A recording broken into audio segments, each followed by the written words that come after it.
திருப்பத்தூர் அருகே தனது அண்ணனை பள்ளிக்கு வழியனுப்ப தந்தையுடன் வந்த 1.5 வயது குழந்தை பள்ளி வாகனத்தின் சக்கரத்தில் சிக்கி உயிரிழந்த சம்பவம் சோகத்தை ஏற்படுத்தியுள்ளது.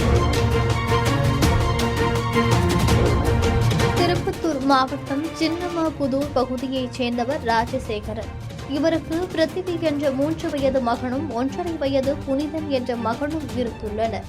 மூத்த மகனான பிருத்திவி விஷமங்கலத்தில் இயங்கி வரும் தனியார் பள்ளியில் LKG படித்து வருகிறார். தனது மகனை பள்ளி வாகனத்தில் பள்ளிக்கு வழி அனுப்புவதை ராஜசேகரன் வழக்கமாக வைத்திருந்திருக்கிறார். இந்த நிலையில் சம்பவத்தன்று வழக்கம் போல் பள்ளி வாகனம் வீட்டின் அருகில் வந்து நிற்க தனது 2வது மகனான புனிதனையும் அழைத்துக் கொண்டு பிருத்திவியை பள்ளிக்கு வழி அனுப்ப சென்றுள்ளார் ராஜசேகரன். இதையடுத்து புனிதனை கீழே இறக்கிவிட்டு பிருத்திவியை பள்ளி வாகனத்தில் ராஜசேகரன் ஏற்றியுள்ளார்.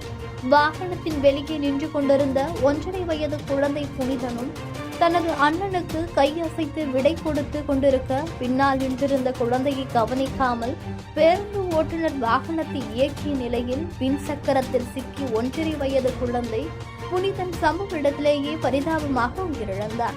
இதனை கண்ட புனிதன் தந்தை ராஜசேகரன் அதிர்ச்சியில் உறைந்து அங்கேயே கதறி அழுதார். இதனைத் தொடர்ந்து குழந்தையின் உடலை மீட்டு பிரேத பரிசோதனைக்காக போலீசார் மருத்துவமனைக்கு அனுப்பி வைத்தனர். அங்கு குவிந்த குழந்தையின் குடும்பத்தினர் கதறி அழுத சம்பவம் அங்கிருந்தோரை கண்கலங்க வைத்தது. தொடர்ந்து தனது பேரனை பேருந்து ஓட்டுநர் கொன்றுவிட்டதாக கூறி முறையிட்ட கதறிய சம்பவமும் சோகத்தை ஏற்படுத்தியுள்ளது. இதனையடுத்து விபத்தை நிகழ்த்திய பள்ளி வாகன ஓட்டுநர் முனியப்பன் திருப்பத்தூர் காவல் நிலையத்தில் சரணடைய போலீசார் தொடர்ந்து விசாரணை மேற்கொண்டு வருகின்றனர்.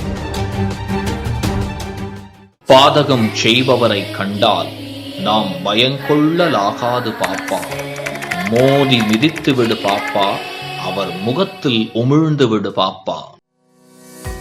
அண்மை செய்திகளை உடனுக்குடன் தெரிந்து கொள்ள இணைந்திருங்கள் இயம்நாடு தொலைக்காட்சியுடன்.